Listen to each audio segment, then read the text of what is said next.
À l'entame de l'émission, vous confirmiez que vous serez du combat à Yoff, aux côtés d'Abdoulaye Diouf Sarr, à Dakar aussi, à ses côtés. Alors vous, Pape Mahawa Diouf, est-ce que vous avez entendu l'appel de Mahmoud Saleh à Mbour? Oui, je l'ai entendu. Qu'est-ce que vous en tirez comme conséquence? Nous allons tout faire pour gagner. Pour gagner, pour enfin pouvoir lui permettre de jauger. C'était pas un appel.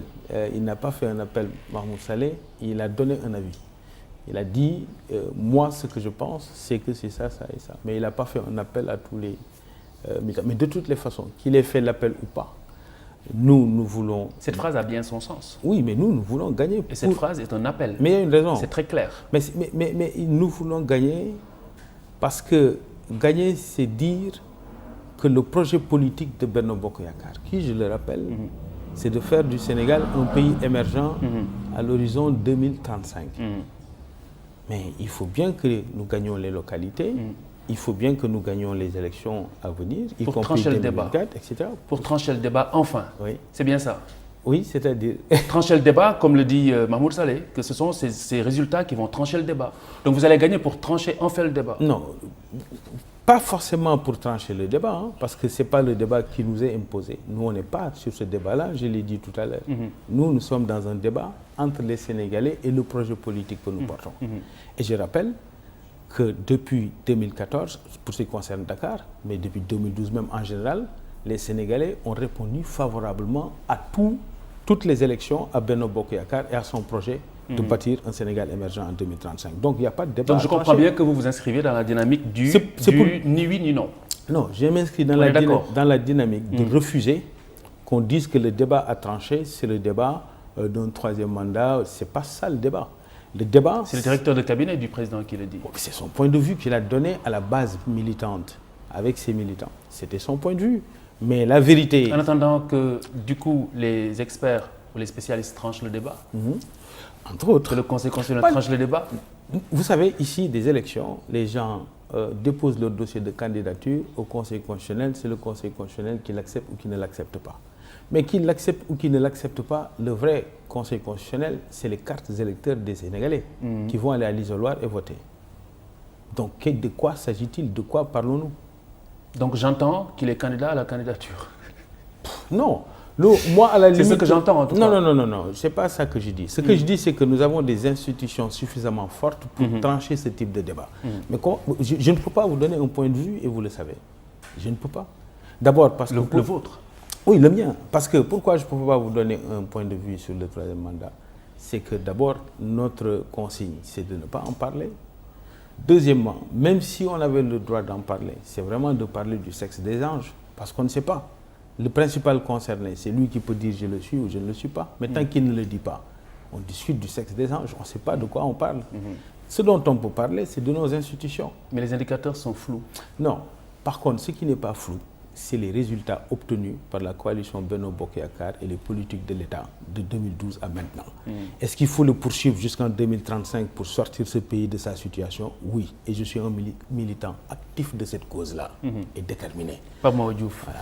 Pape Mahawa Diouf, il est le coordonnateur de la cellule de communication de Benno Bokk Yakaar. Au micro, Khalifa Diakhaté, vous suivez le jury du dimanche. Pape Mahawa Diouf, par ailleurs, directeur général de l'agence sénégalaise de promotion touristique. Alors, Pape Mahawa Diouf, sous cette casquette, comment se comporte ou comment se porte Tamoul Sénégal?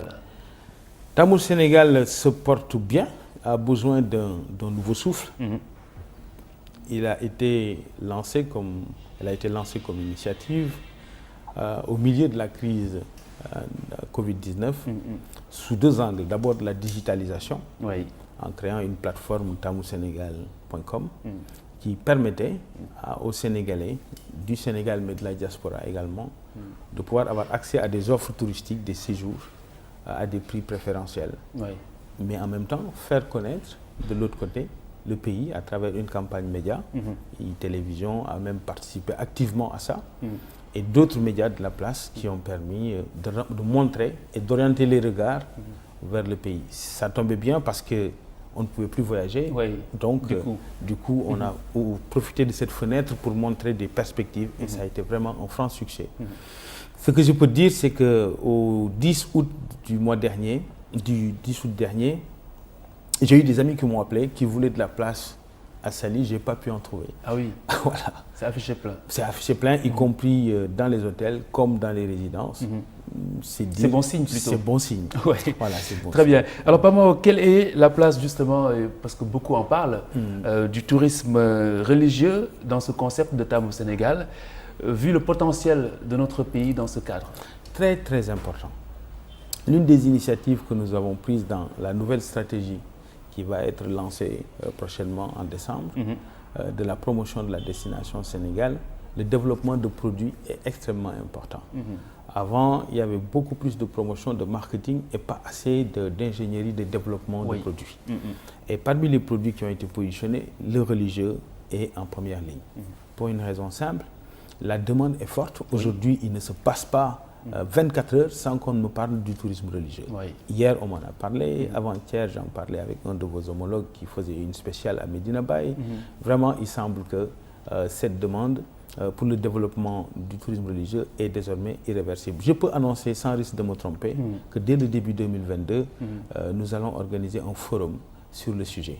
On va regrouper l'essentiel des acteurs de l'offre religieuse, du clergé catholique jusqu'à toutes les confréries, pour qu'on se rassemble quelque part et qu'on dise ensemble qu'est-ce qu'on appelle tourisme religieux et qu'est-ce qu'il faut développer, quels sont les besoins, qu'on puisse mettre ça en bonne structuration. On va proposer ça à l'autorité de sorte qu'on puisse l'organiser. Ça permettrait de faire un lancement unique du tourisme religieux dans le pays. Donc je vous fais cette annonce. Très bien, en exclusivité. exclusivité. Merci beaucoup. Mais du coup, on a aussi remarqué qu'au Sénégal, on n'a pas trop la culture des musées, ou bien la visite des musées, c'est un peu une affaire d'écoliers ou d'étrangers. Ben, ça dépend. Comment est-ce que vous entendez corriger tout ça? On va voir avec la direction du patrimoine. Parce que quand on voit tout ce qu'il y a au musée des civilisations noires, je ne sais pas s'il s'agit d'un problème de communication ou autre. Parce que des gens iraient à Top-Képi pour voir des reliques. Il y en a ici chez nous. Oui, absolument. On va faire ce travail aussi. Il y a une question de sensibilisation. J'ai échangé la dernière fois avec le directeur du patrimoine sur les types d'activités célébrées à l'occasion de la journée du patrimoine. Ailleurs, c'est la journée du patrimoine qui a permis d'impliquer l'éducation nationale, d'initier la jeunesse à cette culture du musée, etc. Mais il y a d'autres leviers aussi pour revenir sur le tourisme religieux. D'ailleurs, une destination comme Medina Bay connaît une forte attraction venant de la sous-région. Il faudrait qu'on ait une sorte de musée ou quelque chose aussi à Medina Bay pour pouvoir faire visiter les choses. Mais de la même manière, il y a un musée actif à Touba, Daré Kamil, qui est un musée de fête, mais qui rencontre des difficultés en termes de développement de produits. Quand nous sommes allés visiter Touba sur instruction et l'autorisation donc du Khalif général des Mourides,